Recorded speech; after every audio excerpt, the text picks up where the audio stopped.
ya, kapanpun standby, ya. Dan itu dilakukan lillahi ta'ala. Suaminya bak-bak sana sini, ada yang jadi guru honorer, beres 1 jam 2 jam pagi pindah lagi ke sekolah yang lain dengan berbagai macam aktivitasnya. Istri ridho di rumah, sang istri yang di rumah kebagian pahala si suami meskipun si istrinya di rumah saja, ya.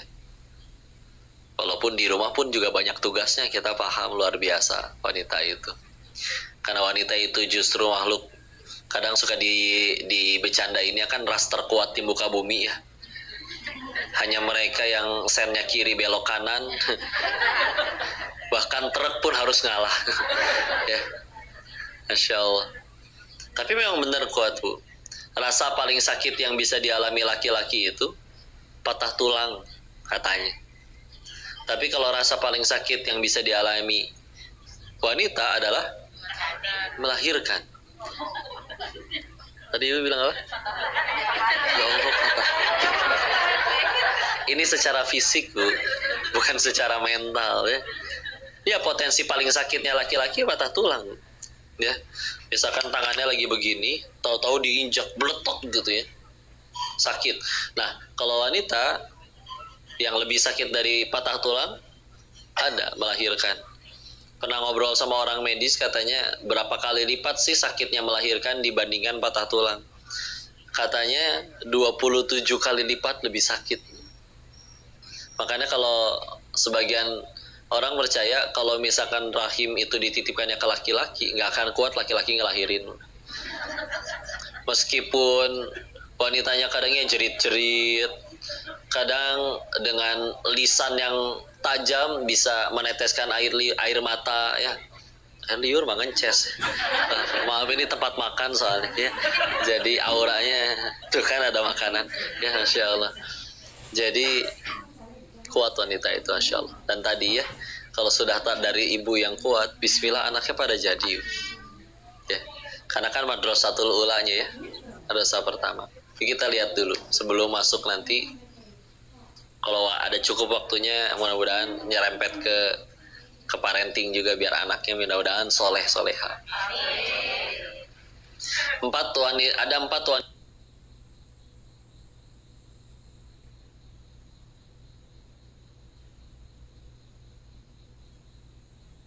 Itu tidak ada tandingannya ya, Ibunda Khadijah radhiyallahu anha, istri Nabi.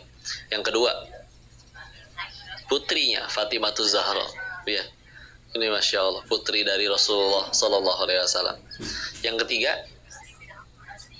si Firaun termasuk. Siapa namanya? Asiyah, bukan Aisyah ya. Kalau Aisyah istri Nabi ya.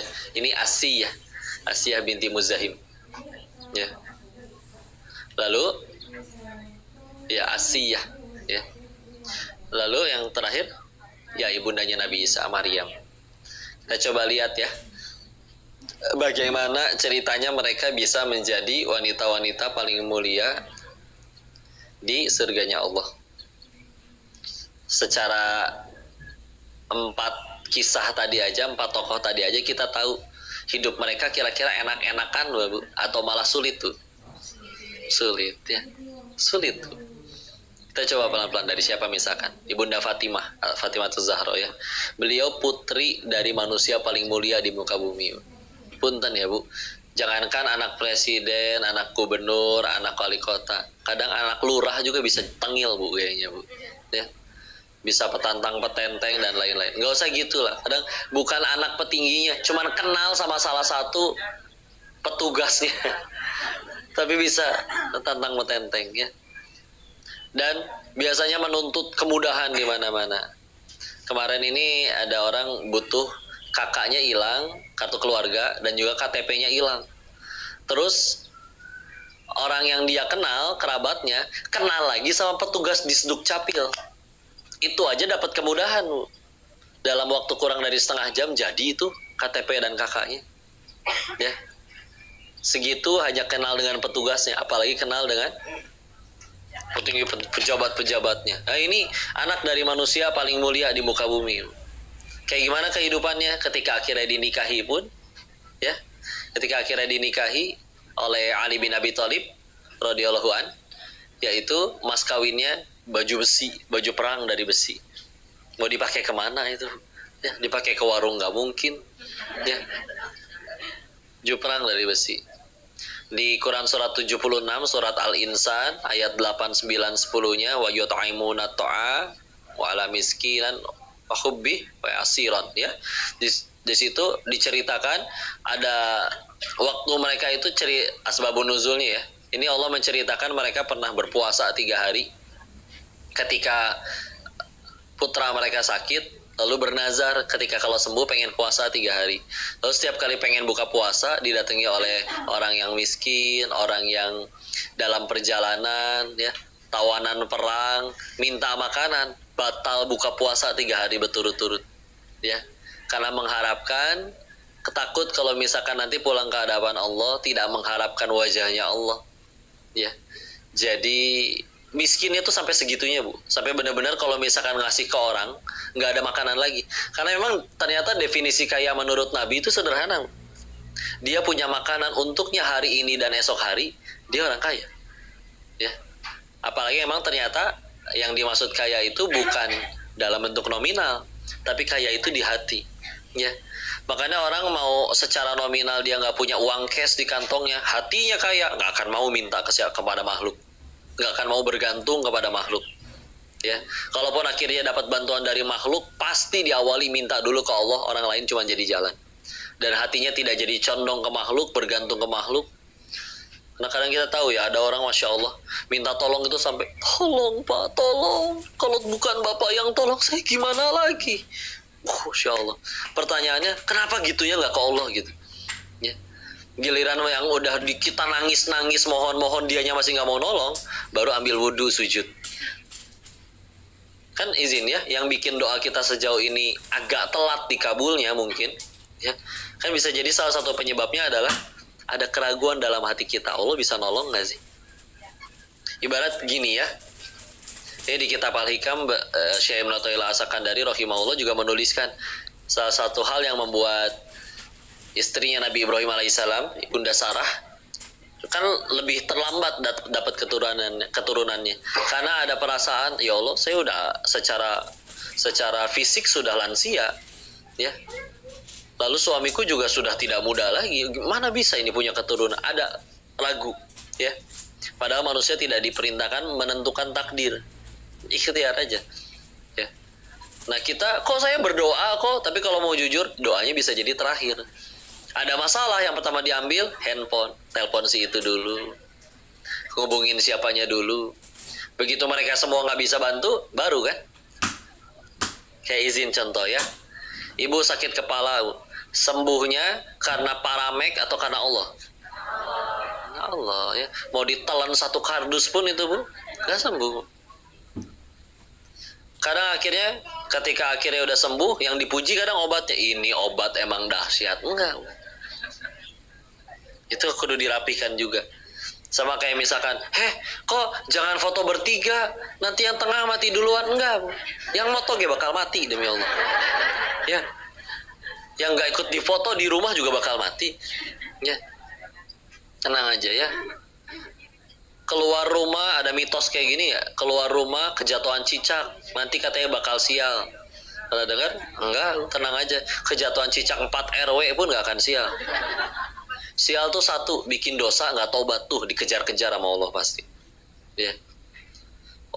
Terus kok ada tuh yang udah kena kejatuhan cicak tapi dia malah beneran sial, kepleset dari motor atau misalkan kejeduk, tergelincir, berdarah, terluka atau apapun, ya, ditipu orang dan lain-lain, ya. Nggak sia-sia, karena kepahitan ujungnya cuma 2, kalau nggak gugurin dosa, ninggiin derajat, ya. Jadi itu juga hati-hati ya. Dan termasuk apalagi kalau lewat tempat gelap malam-malam, tidak perlu berkata punten bang, punten, saya nggak ganggu, enggak. Itu juga tolong dihentikan ya. Seolah kita meyakini bahwa ada hal selain Allah, ada zat selain Allah yang bisa memberikan mudorot pada dirinya. Punten ya, nggak punten. Berkumpul seluruh jin satu planet bumi, Allah tidak izinkan kita terjadi sesuatu, sehelai rambut pun nggak akan jatuh, ya. Ini makanya kan di Jawa Timur ada anak kecil kesambar petir sambil megang batu. Batunya jadi katanya bisa nyembuhin. Orang datang bawa air di gayung, dicelupin, ya. Tahu ya? Itu ponari. Jadi kalau airnya udah dicelupin batu ponari itu namanya berubah, Bu, jadi ponari sweat.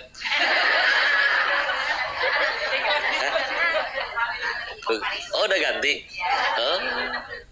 Kirain teh ponari teh gitu ya. Insya Allah.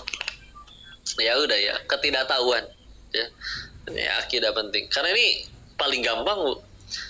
Rukun Islam 5, syahadat, sholat, zakat, puasa, haji. Kalau ada yang ngelakuin nomor 2 sampai 5, dia sholat iya, zakat iya, puasa iya, haji iya, tapi nomor satunya goyang, Bu, gagal. Sholat sih sholat, tapi tokonya sepi, datang ke mbah yang itu. Ya nggak? Mohon maaf, Bu. Itu cara paling mudah bagi syaitan untuk gugurin pahala kita. Ya. Karena gimana? Lagi sholat kita nggak mungkin dipukulin setan, Bu. Paling cuma diwas-was, bikin lupa rokaat. Di tempat wudhu digebugin itu sama setannya, kamu nggak boleh wudhu, kamu nggak boleh sholat, dicekek, nggak mungkin. Ya, cuma bisa dikasih was-was. Ya, karena syaitan tahu betul mau sholat, mau zakat, puasa, haji, tauhidnya nggak benar, bisa jadi nggak ada amal soleh. Ya, izin ya, termasuk yang namanya anak indigo, apalagi anak indihome, internetnya itu mah beda ya.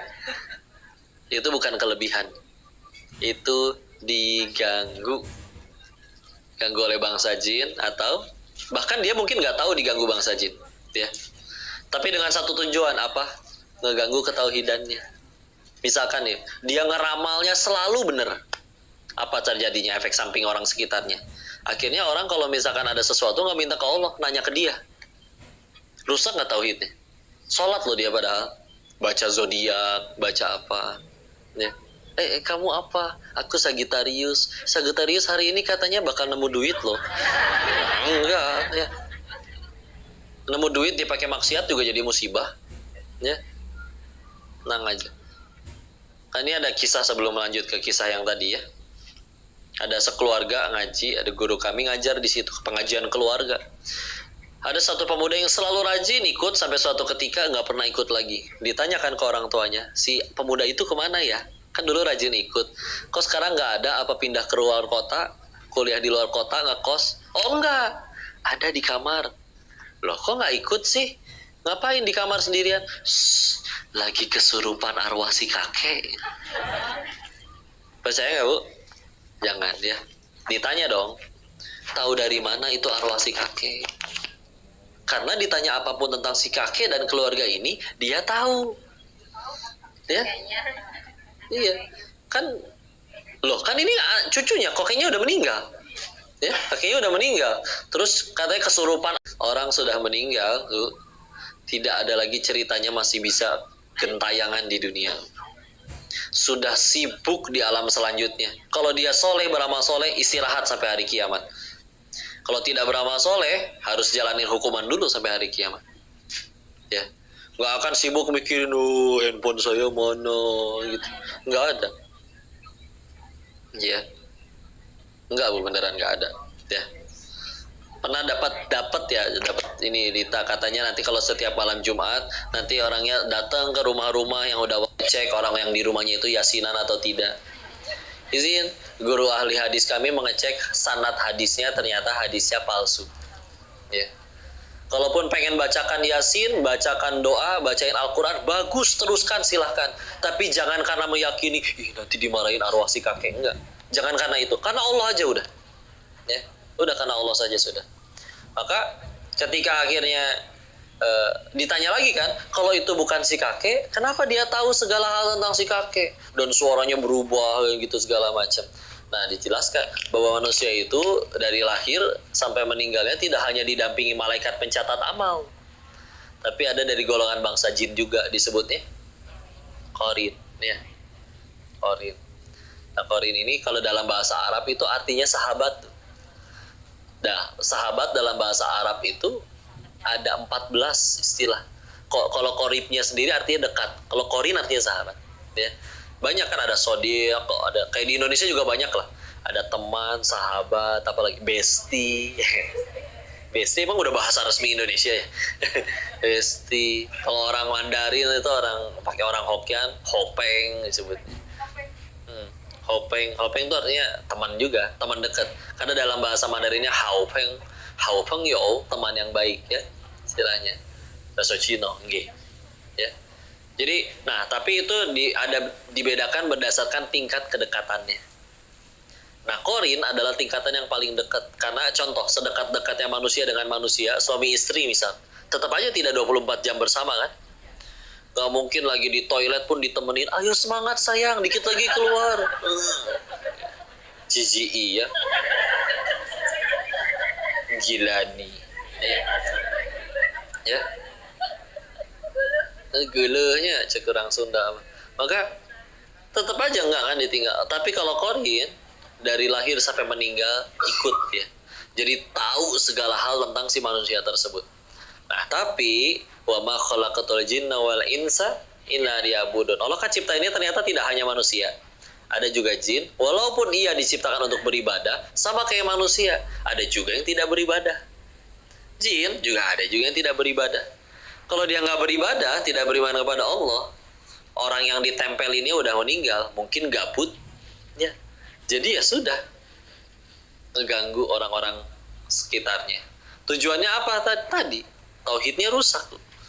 Coba sekarang keluarga itu setelah mulai si anak sering kesurupan si kakek, kalau ada masalah sekarang nggak sholat tuh, tapi nunggu si anak kesurupan nanya. Rusak tidak tauhidnya? Iya. Hati-hati. Ya. Mama, aku minta coklat. Bilang dulu. Pengen coklat nak, ketahuilah. Meskipun ibu dan seluruh manusia ingin memberikan coklat kepadamu, Allah tidak berikan izin, nggak akan sampai coklat kepadamu nak. Ya. Padahal udah dibeliin, ada di kantong. Yuk nak, berdoa dulu. Ya. Meskipun akhirnya dengan gimana nadanya anak kecil, ya Allah, pengen coklat, ya Allah, nggak apa-apa. Ketika udah nyebut nama Allah, nih nak, ada titipan dari Allah. Makasih ayah, jangan ke Allah. Ya, Bapak nggak bisa apa-apa. Makanya punten ya, anak yang dijadiin sultan sama orang tuanya di masa besarnya kadang lebih kurang ajar, lebih gampang ngambek segala macam. Dia bergantungnya bukan ke Allah soalnya, bergantungnya kepada orang tuanya. Suatu ketika orang tuanya sudah tidak semampu dulu, dia tidak terima, goyang, ya, ya tidak terima keadaan, menyalahkan segala macam hal. Ya. Balik lagi lihat, ini tadi putri dari manusia paling mulia semuka bumi. Enggak tuh, nggak dapat dengan berbagai macam fasilitas, padahal izin kalau mau ya, aku putrinya Rasul, berikan istanamu. Coba siapa berani ngebantah? Seluruh kaum muslimin membela pas itu putri dari Rasul yang minta apapun, masa sih nggak mau dikasih ya? Tapi enggak, sebisa mungkin ya udah, nggak mau ngerepotin orang. Sebagian daripada sahabat-sahabat senior seperti Abu Bakar As-Siddiq dan lain-lain itu, mereka sampai membaiat diri mereka sendiri ke hadapan Allah untuk tidak mau ngerepotin orang lain. Beberapa riwayatnya, cemetinya beliau jatuh tongkatnya lagi di kuda, turun cukup dewe, nggak mau nyuruh, padahal tinggal bilang ngapunten, tolong diambil, terima kasih, sopan kan? Orang pun rebutan pasti pengen melayani beliau. Tapi karena sudah berjanji seperti itu, nggak mau ngerepotin. Nanti tolong bedakan ketika beliau jadi pemimpin, itu ada yang jadi jaksa, ada yang tugasnya ini, ada yang jadi menteri keuangan misalnya. Itu namanya bagi-bagi tugas, karena nggak mungkin satu orang sendiri ngurus semuanya. Tapi kalau untuk urusan yang kayak, ya masih bisa sendiri. Ya. Itu Ibunda Fatimah Zahra. Siapa lagi? Misalkan, Ibunda Maryam, ya. Udah menjaga diri dengan tidak pernah disentuh oleh laki-laki, walam syashni bashar, dia pernah disentuh oleh manusia, tapi tahu-tahu hamil. Dan biasa ya julitannya netizen ya. Kan kalau Allah maha benar Allah dengan segala firman-Nya, netizen maha benar netizen dengan segala komennya ya. Oh, nggak bisa diredam itu ya, kita mau sebagus apapun. Masya Allah, alhamdulillah Tuhan kita bukan di mulut orang ya.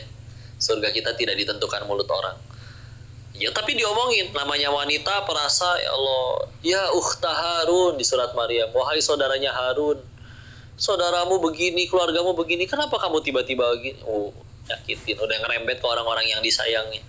Akhirnya melarikan diri, ya, menjauh, bahkan sampai berkata ketika sambil bersandar di pohon kurma, alangkah baiknya jika aku mati saja dan tidak ada orang yang mengenalku.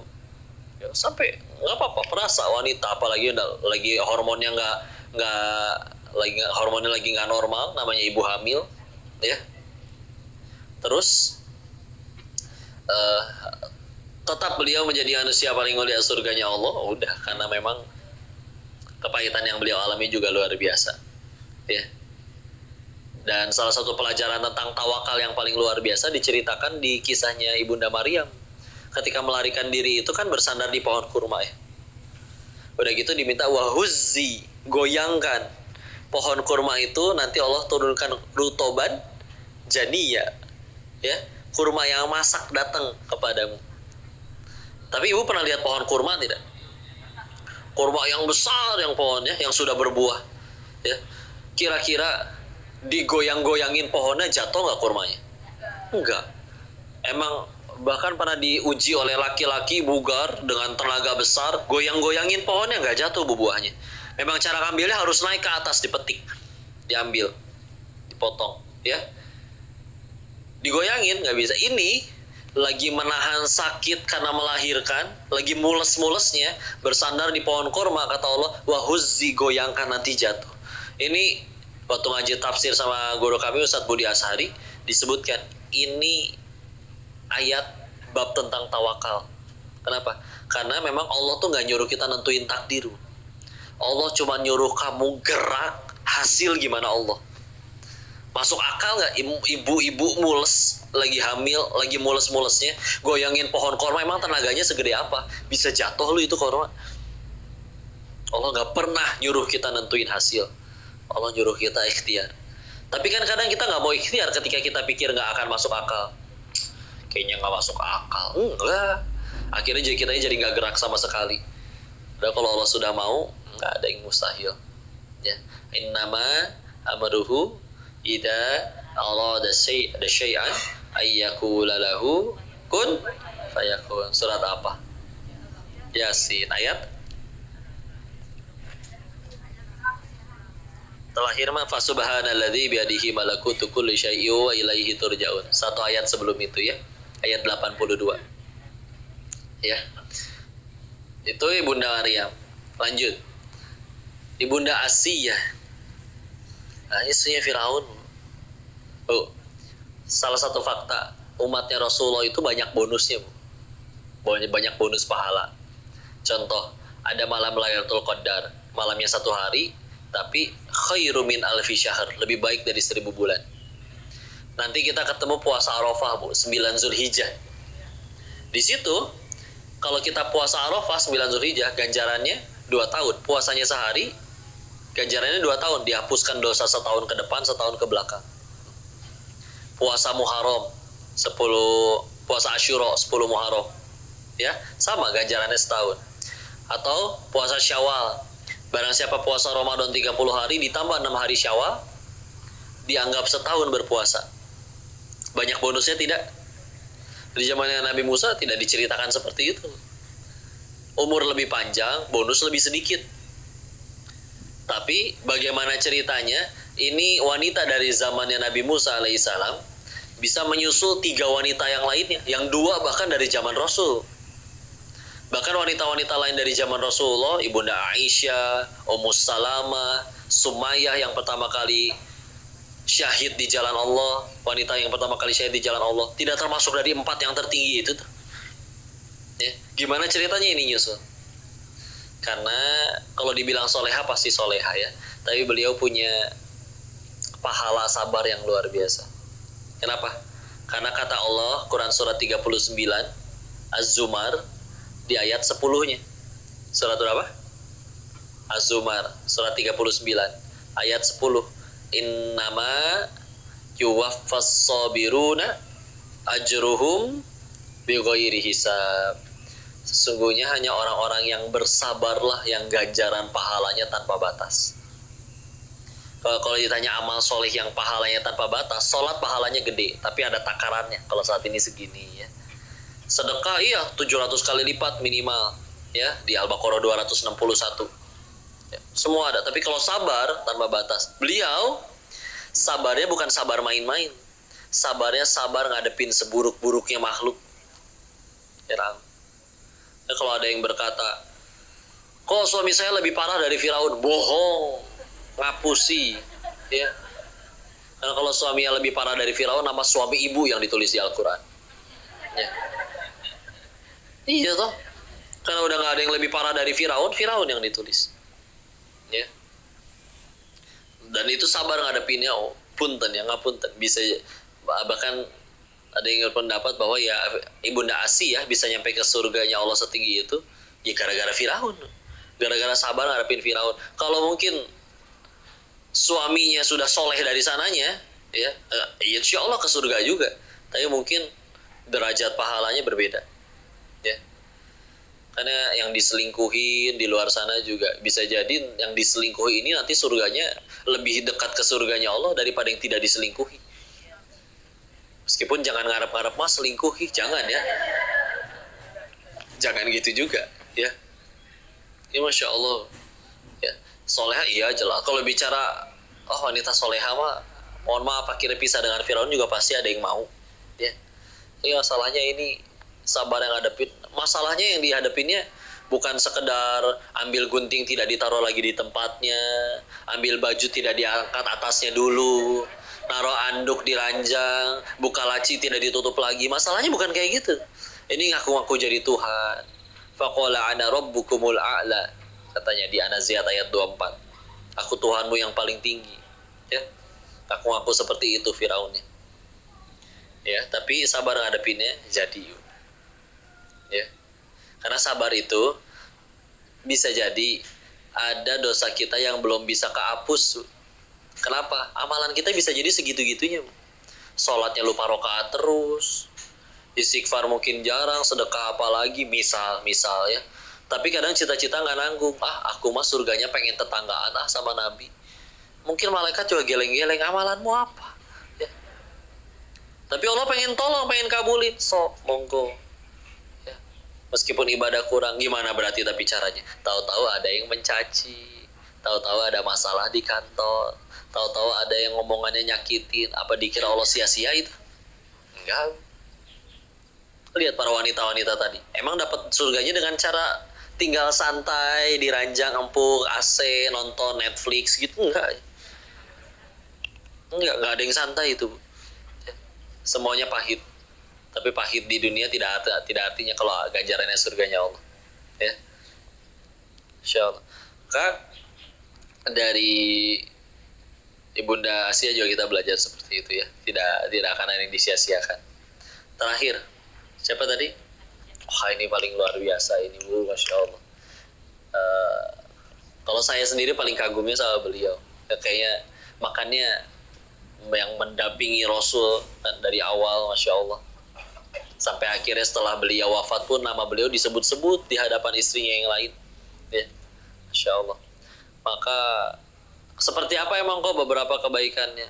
Ya beliau itu dari yang aslinya wanita paling kaya sejazirah Arab sampai wafat nggak punya apa-apa, ya.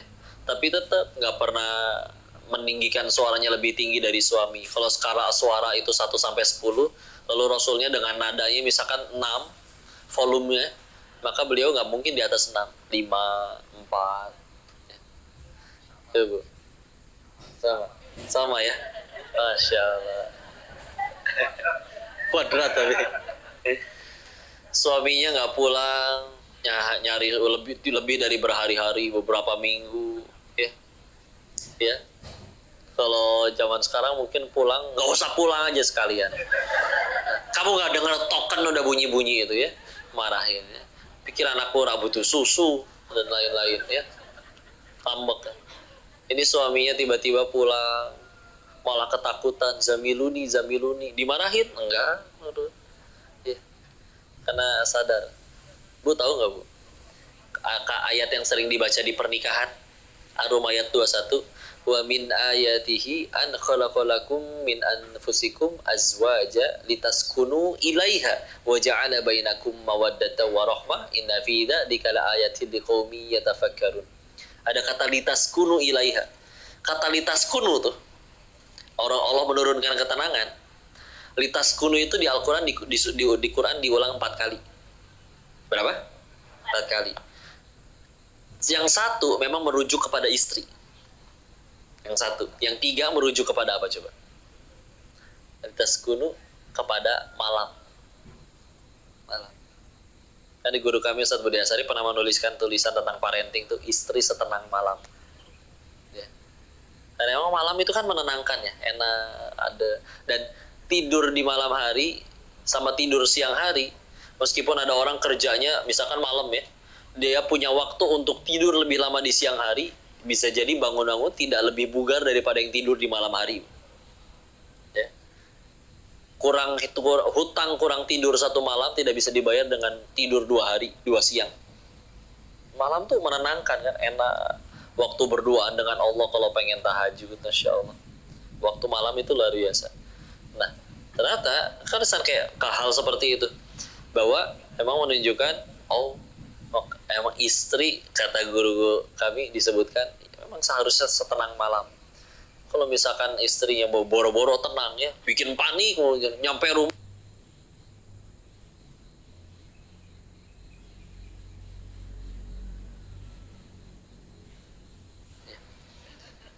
ya, diawali dari situ. Maka itu yang pertama ya. Lalu selanjutnya, apalagi perjuangan beliau ketika menjelang akan wafat, minta putrinya dipanggilkan, Fatimah. Apa permintaannya? Nah, tolong sampaikan kepada ayahmu, boleh tidak nanti kalau ibu wafat, sorban ayahmu ketika baik saja, tidak ada masalah. Kadang sampai ada kisah kayak gini, ada seorang ceritanya panjang, tapi dia memang tidak akur dengan suaminya, sampai akhirnya niat jahat minta tolong bantuan kepada ibunya. Kita racun mati suami saya.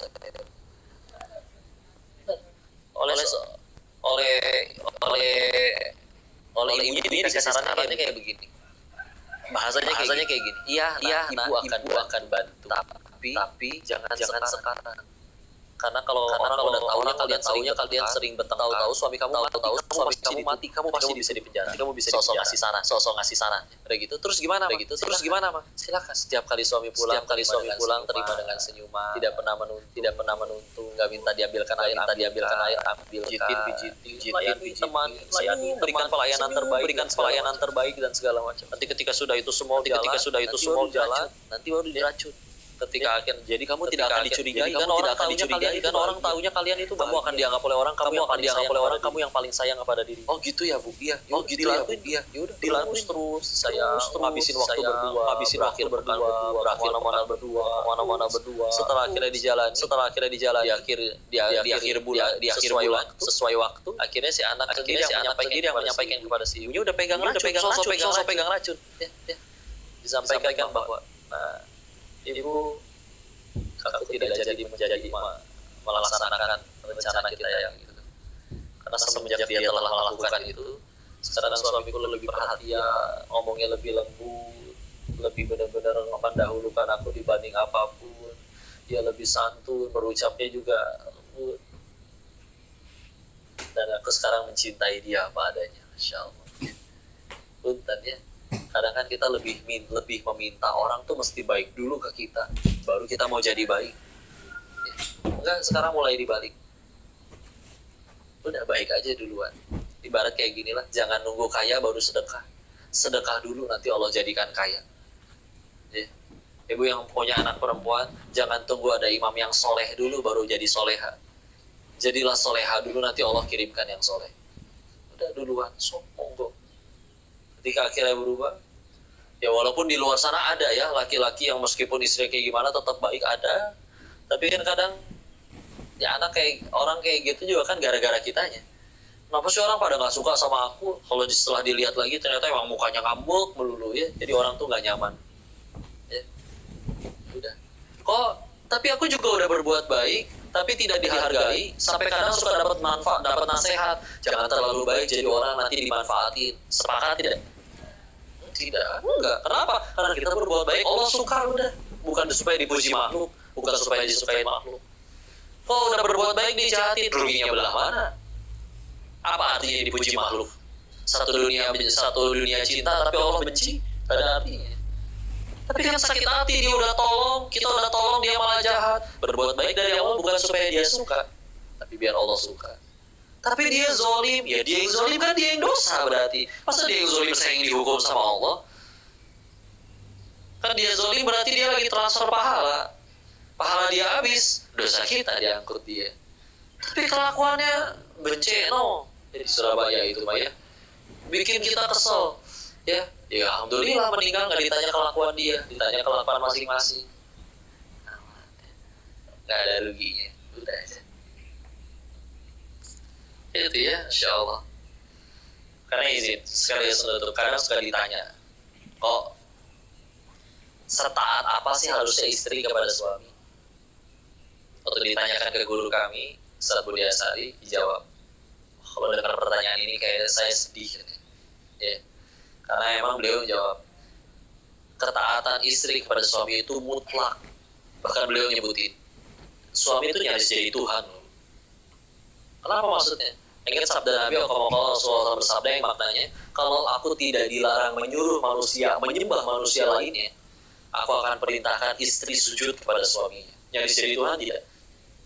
Tapi makanya tadi pertanyaan selanjutnya biasanya, ntar dulu kok, itu suaminya spesies macam apa dulu? Balik lagi, kan ibu yang pilih spesiesnya. Ya.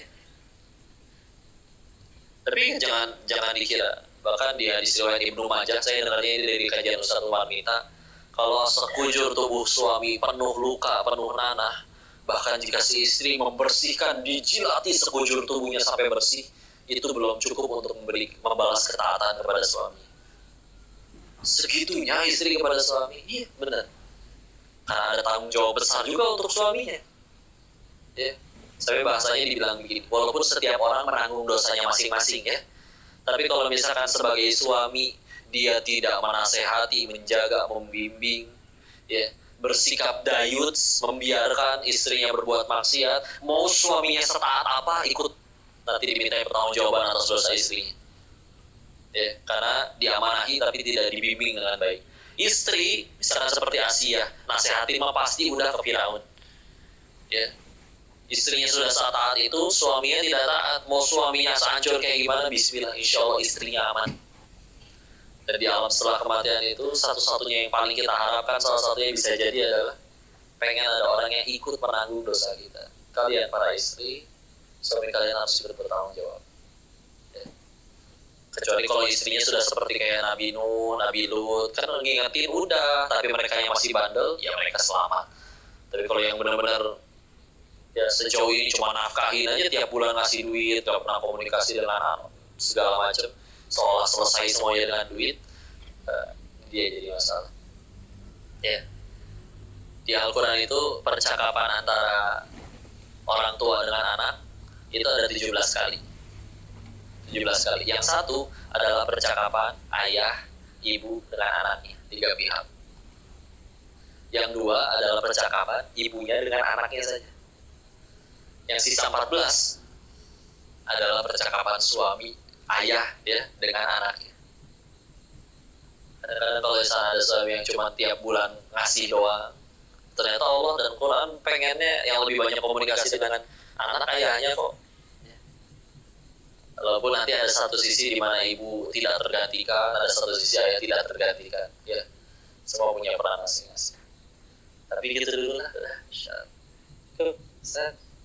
jangan ragu ya, gampang. Siap untuk dirindukan surga? Tenang, kok tapi kami nggak sanggup seperti yang dijalani oleh 4 wanita mulia tadi. Tenang, Allah sudah atur sesuai takdir.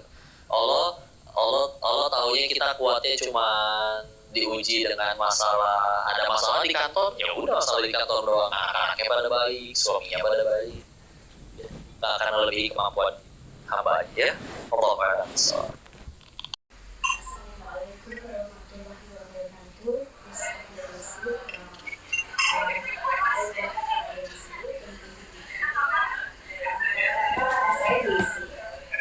Saya dari Desa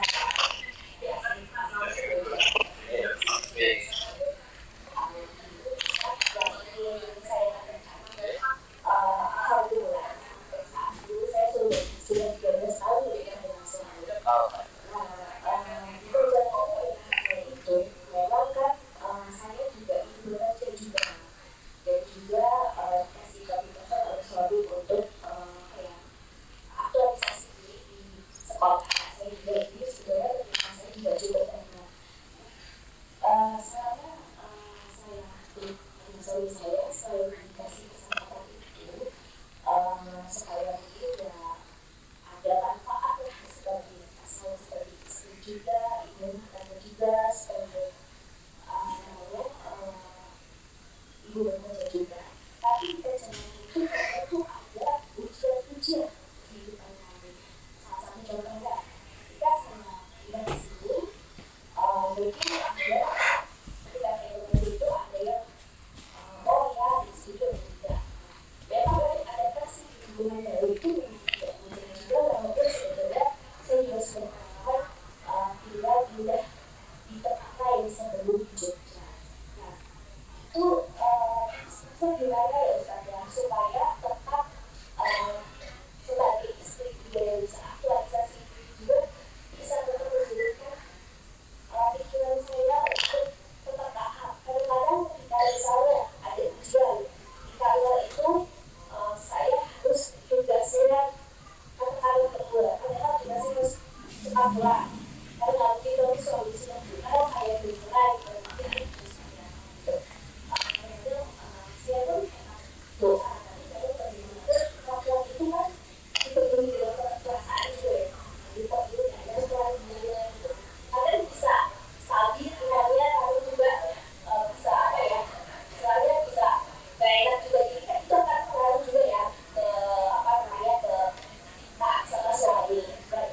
Lainnya kalau sekarang ini sih semisal ada ujian terbaru pun saya pun selalu menjelaskan Allah dan meningkatkan ibadah saya supaya bisa mungkin karena itu tidak boleh pengaruhi apa namanya kewajiban saya sebagai istri itu yang utama amanah sebagai istri itu untuk tetap taat dan saya juga kasih sekali ternyata wanita yang bunda sebenarnya memang banyak ini ya banyak hal yang bisa jadi dari contoh-contoh wanita yang diceritakan seperti Tuhan apa itu kira-kira harian Oh iya Ki, Ismail, insyaallah. Baik, Bismillah. Salah satu cara ketika untuk dengan berbagai macam permasalahan tadi, bahkan nanti tidak hanya masalah di rumah tangga, urusan dengan anak pun, urusan dengan rekan kerja pun, urusan dengan mertua pun, urusan dengan siapapun, salah satu caranya kalau kami menyebutnya diganti sudut pandangnya. Karena kalau sudut pandang kita kayak gini lah ya, bagi orang yang mengoleksi buku komik, kebahagiaan terbesarnya adalah ketika berhasil mengumpulkan seluruh buku komik sedunia. Hilang satu aja komiknya, nangis jerit.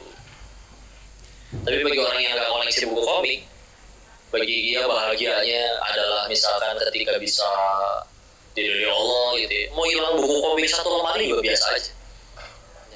Jadi yang beda apa tuh? Kejadiannya sama tapi beda hasil di hati, sudut pandangnya ya.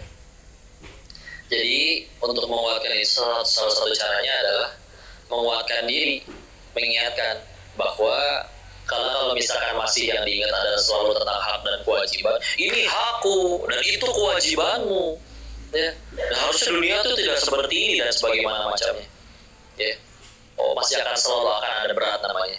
Tapi kalau misalkan dari awal semuanya, suami lah, anak lah, ortua lah, tempat kerja lah, rekan kerja lah, semuanya dianggap semuanya jalan dari bagi Allah untuk membuat aku tambah dekat kepadanya. Mereka berbuat baik, aku syukuri, jadi pahala syukur. Lain syakartum la azidannakum. Barang siapa bersyukur ditambah. Ibrahim ayat 7. Mereka melakukan kezaliman, kita pasangan satu sama lain tidak sempurna. Teman kerja juga tidak mungkin seluruhnya berakhlak baik dan lain-lain. Mereka menyakiti kita dengan kepahitan tersebut, apakah akan Allah sia-siakan? Demi Allah cuma dua pilihannya. Kalau nggak gugur dosa, tambah mulia derajat di sisi Allah. Dan kita perlu dua-duanya buat nyampe ke surga. Akan berarti artinya mereka mau jadi baik, mereka mau jadi jahat, sejatinya mereka sedang jadi jalan bagi kita untuk tambah dekat sama Allah, tambah dekat sama surga. Kapan akan selalu terasa berat? Izin saya mau menyebut saya biasa menampar dirinya kayak gini. Setiap kali saya masih gampang kesel atau seperti apapun, berusaha berkaca dan berkata pada diri sendiri, Dennis, berarti dua penyebabnya. Satu, berarti mungkin saya masih terlalu cinta dengan dunianya. Dua, mungkin saya belum pengen surga. Padahal mau sezolim apapun mereka, seberat apapun dunia ini, apakah akan Allah sia-siakan? Enggak. Bisa jadi kita yang lebih berat hidupnya akan dapat kebaikan lebih besar nanti di hari akhir. Ingat yang hadis riwayat Ibnu Majah atau Imam Tirmidzi, Rasulullah SAW dalam salah satu hadisnya mengingatkan yang artinya akan ada orang yang berharap menggunting-gunting daging mereka sendiri ketika mereka diperlihatkan oleh Allah orang yang hidupnya lebih pahit dari mereka di dunia, lalu Allah berikan perlihatan nikmat-nikmat apa di surga Allah yang akan diberikan pada orang yang sabar tersebut. Karena melihat nikmat tersebut, mereka sampai berkata, tahu gitu saya aja ya Allah yang sakit, tahu gitu saya aja yang difitnah, tahu gitu saya aja yang jalanin kepahitan tersebut. Kalau tahu gitu, ya Allah saya gunting rela di tangan saya ini, sesakit apapun saya rela, yang penting dapat surganya senikmat itu ya. Jadi nggak sia-sia. Kapan akan selalu masih jadi berat? Kalau dari awal kita belum pengen surga, mungkin cuma pengen senang-senang di dunia toh. Ya. Tapi kalau udah tujuan yang kesana, enggak ada yang sia-sia. Bismillah. Pahit iya memang. Tapi kalau gara-gara pahit itu jadi ke surga, bismillah insya Allah. Jadi semua kalau udah pakai sudut pandang itu kayak, udahlah. Apalagi tidak akan sesuai di luar kemampuan. Secapek-capeknya kita, seputur-puturnya kita, pernah maksiatnya kita, tidak akan sampai dicaplok ikan paus juga ya. Nabi Yunus alaihi salam cuma pernah sekedar lelah mendapati umatnya dicaplok sama ikan paus. Kita dicakar kucing pun tidak ya.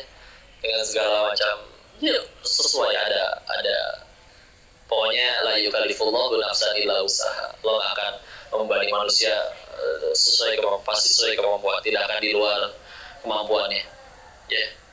Istilah ya, boleh ganti sudut pandang itu ya.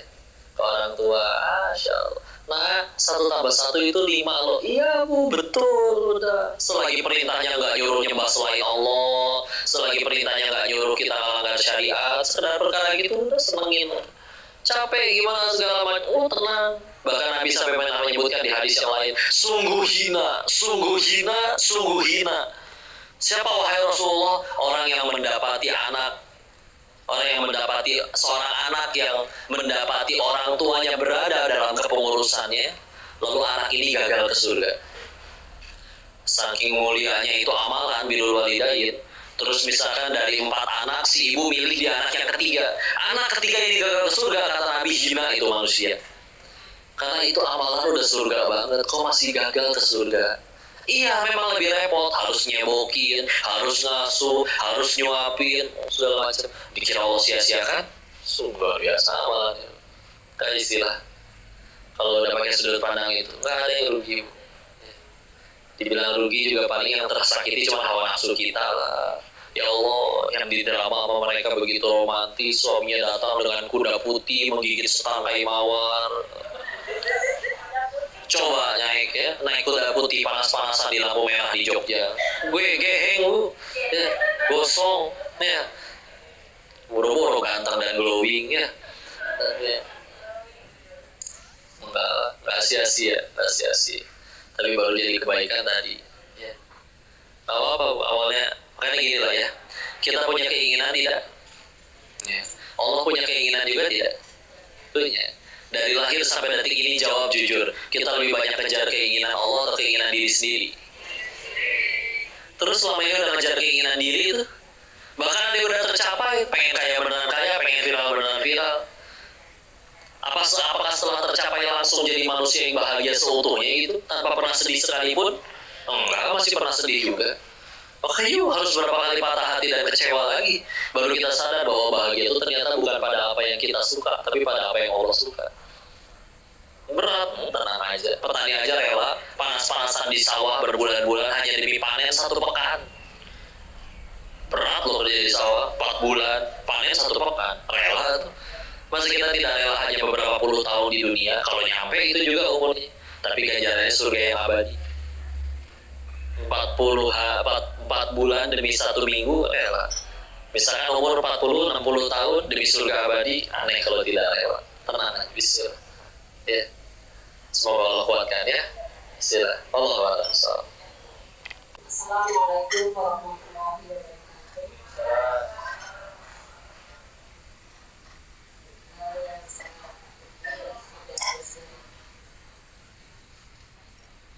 Sepertinya sekarang ini kok semakin jauh untuk kita berikan surga. Karena yang saya lihat di sekitar seorang ibu itu menjadi uswah, tapi kadang lupa. Apalagi sekarang sudah ada HP itu yang menuntun kayaknya untuk kegiatan kita sehari-hari. Jadi contohnya anak-anak itu dalam kebiasaan misalnya yang kecil yang setiap hari dikerjakan ya, seperti kalau dengan duduk dan dengan tangan kanan itu saya sebagai adik mungkin kalau di rumah pemimpinnya itu sulit sekali untuk membiasakan anak-anak seperti itu seusia SD ya. Itu apakah seorang ibu itu sudah tidak peduli lagi pada zaman sekarang ini?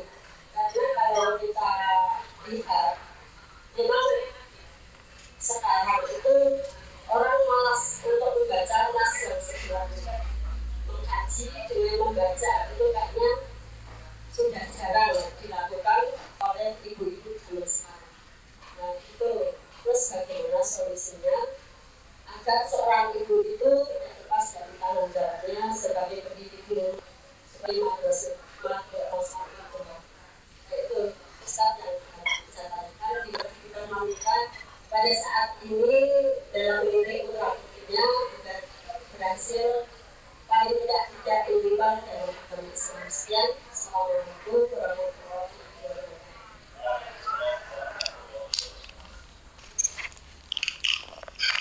Masya Allah. Ini bisa jadi satu kajian lagi nih ya, tapi memang pilar pendidikan di dalam Islam itu cuma 2, Bu. Pilar pendidikannya. Kalau yang 2 ini udah selesai, sisanya tinggal bicara teknis. Anak umur berapa, gimana cara komunikasi dan lain-lain. Tapi pilar utamanya cuma 2. 1, doa. 2, keteladanan. Ulangi, 1, doa. 2, cara tentang doa saya agak singkat ya. Misalkan kita bicara Imam Syafi'i rahimahullah, murid-muridnya anak-anaknya sukses semua. Kenapa? Salah satu amalannya beliau setiap kali tahajud nggak doain diri sendiri, tapi doain orang lain, murid-muridnya, anak-anaknya. Pertanyaan selanjutnya kadang, kok kenapa jadi tahajud? Karena emang aslinya 5 waktu itu udah sepaketan muslim gitu ya. Tahajud ini yang nanti efek luar biasa. Saya tanya lagi dulu, apa bedanya Nabi sama Rasul? Nabi dapat wahyu dari Allah, tapi tidak diperintahkan menyampaikan. Rasul dapat wahyu dari Allah, lalu diperintahkan menyampaikan. Waktu Iqra bismi rabbikal ladzi khalaq turun, ayat pertama, ayat 1-5, itu Muhammad SAW diangkat jadi Nabi atau Rasul? Nabi. Karena dari ayat 1-5 belum ada perintah berdakwah. Kapan ada perintah berdakwah? Beliau pulang, gak lama turun surat Al-Mudaththir. Ayat 1-7. Ayat keduanya, kum fa'anzir, bangkit dan berikan peringatan. Turun perintahnya. Tapi sebelum diperintah berdakwah, turun surat 73, surat Muzammil. Ya ayyuhal muzammil qumil laila illa qalila nisfahu aw yanqus minhu qalila aw zid 'alaihi wa rattilil qur'ana tartila. Ayat keduanya, kum, bangkit, min laila illa qalila, dari sebagian malam kecuali cuma sedikit. Tuh, dakwah Nabi dengan PR yang segitu besarnya.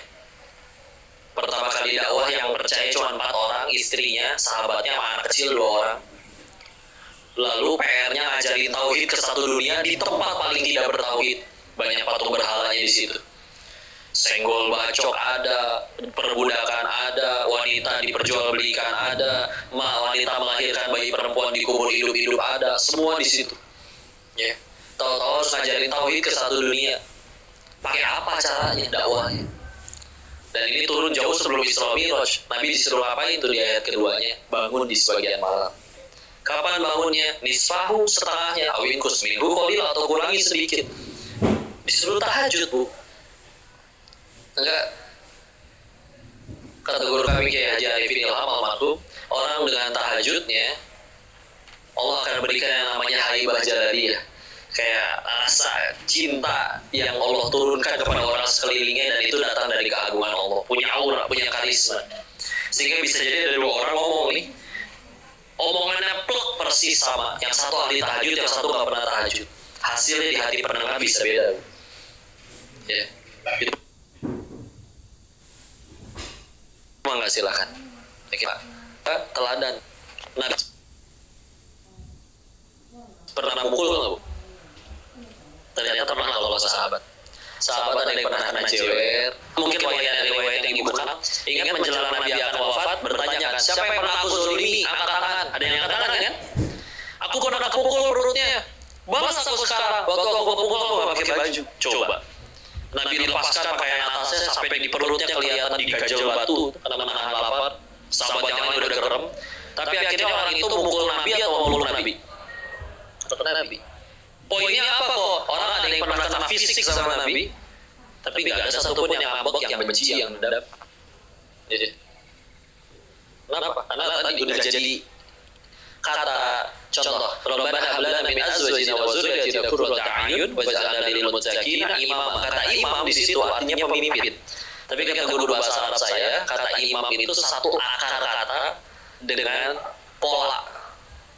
Tahu kalau mau menjahit ada polanya, gampang ya. Ya, kalau ada polanya bingung, potong ke atas berapa senti, ke bawah berapa senti. Ya, ada polanya ikut. Dan Nabi bicara di diri kita pakai pola. Jadi teladan. Yuk jadi orang tua yang bismillah mengagungkan, orang yang sibuk berkarya, sibuk dan segala macam. Kalau pengen jujur, manusia sehari pegang handphone rata-rata statistik 313 kali. Meskipun cuma turun dari motor ngecek 2 detik, oh nggak ada chat, masukin lagi. Dan rata-rata sehari, rata-rata ya, ada yang lebih, ada yang kurang. Sehari 5 jam pegang handphone. 5 jam itu jadi manfaat semua. Kebanyakan kan cuma scroll video lucu, lucu, udah gitu. Tahu 2 jam habis. Coba misalnya 2 jam itu pakai kajian atau dipakai menulis buku, pokoknya jadi orang hebat yuk. Izin ya. Anak ibu main handphone, diambil sama ibu, ngambek nggak? Tapi kalau anak ibu ngefans sama artis Koreanya datang ngambil handphone si anak, ngambek nggak diambil sama idolanya? Yuk, kalau mau jujur kita belum jadi idola soalnya. Kadang kerjasama sama sekolah-sekolah ya, minta wali kelas masuk ke kelas-kelas, sebarkan kertasnya 5 menit ya, tuliskan di kertas kosong itu keutamaan, kebaikan orang tua kalian. Apa yang terjadi? Jangankan 5 menit, setengah jam juga itu anak-anak pasti ngelamun, opo, api bagusnya orang tua saya. Lagi gitu nengok tangan ini biru dicubit belum sembuh, nengok kaki ini dibuat kemoceng belum sembuh. Takut tuh orang tua sendiri juga. Walaupun ada sedikit dari mereka yang si anak itu nyampe minta kertas lagi karena belum selesai menuliskan kebaikan orang tuanya. Ketika dilihat beda kualitasnya. Ketika si anak sudah mengidolakan orang tuanya sendiri, kualitas ayahnya juga beda, orang tuanya beda, jadi manfaat di masyarakat. Anak-anaknya juga beda, lebih beradab dan lain-lain. Sisanya tinggal bicara teknis. Anak umur berapa ini gimana? Kalau menurut Ali bin Abi Thalib, anak umur dari 0 sampai 5 tahun tuh usianya anak umur sampai usia tamyiz ya. Itu dia perlakukan seperti raja. Jadi anak dari usia tamyiz sampai akil balik ya, itu diperlakukan seperti tentara. Sudah dewasa diperlakukan sebagaimana seperti sahabat. Ada waktu benar-benar didisiplinkan, ada waktu benar-benar. Kadang-kadang kita kembali ke izin benar. Bukan saya tidak setuju ya, tapi anak umur 0 sampai 5 tahun itu usia cara belajarnya dengan cara meniru. Kita mau ngomong apa aja nggak ngerti mereka, tapi kita contohin ikut. Maka ketika akhirnya harusnya dia paling dekat dengan orang tuanya, karena anak umur segitu ada tamu datang bisa jadi nggak nyaman, pengennya sama orang tuanya terus. Tapi malah anak umur segitu dilepas. Entah mainnya keluar, ke PAUD, alhamdulillah kalau ketemunya sama guru yang baik. Kalau misalnya ketemu yang enggak, Terus giliran anaknya udah harus gede, harus terjun ke masyarakat, malah ditahan di rumah, kamu nggak boleh kemana-mana, di pinggir. Kan kebalik. Ya. Karena izin benar-benar. Indonesia merdeka iya 77 tahun, tapi udah berapa kali ganti kurikulum. Ya. Islam 14 abad gak pernah sekalipun ganti kurikulum. Al-Quran, hadis. Bicara tentang iya, rapat para guru-guru. Jangan berkata jangan katanya. Iya. Lah, Rasul dan Allah pakai kata jangan, wala taqrabuz zina, la taqrabu wala tajana, pakai kata jangan. Salah gitu ada Rasulnya. Seolah keren aja itu. Yuk, kata Allah di Quran surat 49 Al-Hujurat, fa in ja'akum, jika datang kepada kamu suatu berita, bahkan jika itu dari orang fasik ya, bukan yang kafir ya. Kata Nabi, tabayun. Kita kadang kalau yang berkata udah profesor dari Jepang, negara Nabinya udah ngelakuin itu dari 14 abad yang lalu, gak mau ngikut. Yuk, balik lagi benar-benar ke Al-Quran dan Sunnah. Ya. Ada lagi guru rapat tuh. Ternyata sekarang cara pendidikan itu kalau anak salah nggak boleh dihukum, tapi diberikan sanksi. Apa itu nih Bu? Wah, kalau sanksi itu hukumannya sesuai, dia nggak bikin PR suruh bikin PR. Kalau nggak bikin PR suruh nyapel, itu hukuman namanya, nggak mendidik.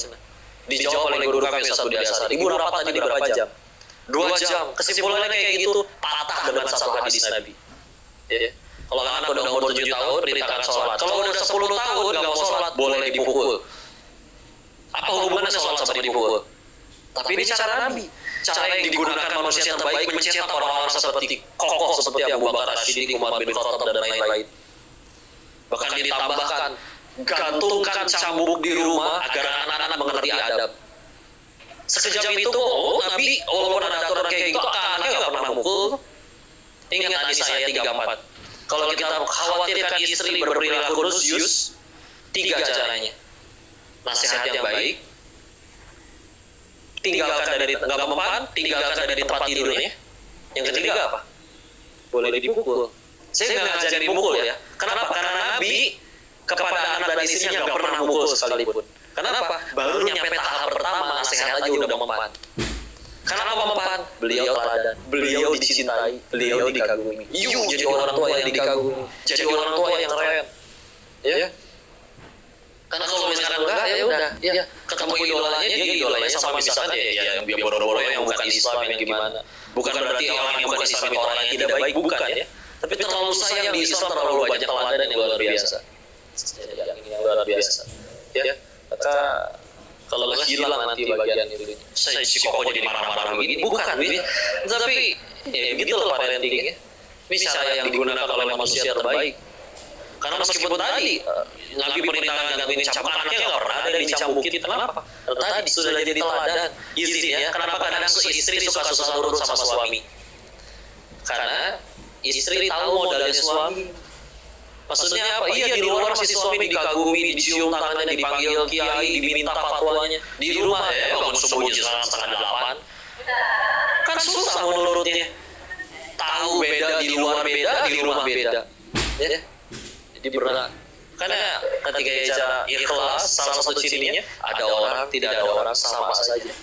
Lempang terus benar-benar tunjukin komitmen. Terus sama Allah, patutannya Allah. Bismillah. Ya. Kan ini jangan nanti dipotong nih video, si koko boleh katanya mukul istri. Itu pun ada aturannya ya, kalau sampai nggak boleh di muka, nggak boleh menyakiti, nggak boleh meninggalkan bekas, dan yang paling penting tadi, Nabi nggak pernah ngelakuin itu. Meskipun perintahnya ada di Al-Quran. Kenapa? Karena Nabi baru sampai tingkat nasihat saja sudah berhasil mengubah orang. Ya. Karena jelas setelah ada, kita dinasihatin sama orang yang sabil, dinasihatin jangan merokok sama orang yang merokok. Ya. Sama dinasihatin jangan merokok sama guru yang kita kagumi. Ya Allah, dia pesantun banget, sepintar itu tapi tawadu. Beda tuh efeknya. Padahal isi ucapannya sama. Tapi ya udah, doa kalau ada sisanya tinggal bicara teknis insyaallah. Allahu a'lam bishawab. Mudah-mudahan bisa menjawab pertanyaan. Alhamdulillah, astaghfirullahaladzim. Subhanakallahumma bihamdika asyhadu an la ilaha illa anta astaghfiruka wa atubu ilaik. Assalamualaikum warahmatullahi wabarakatuh.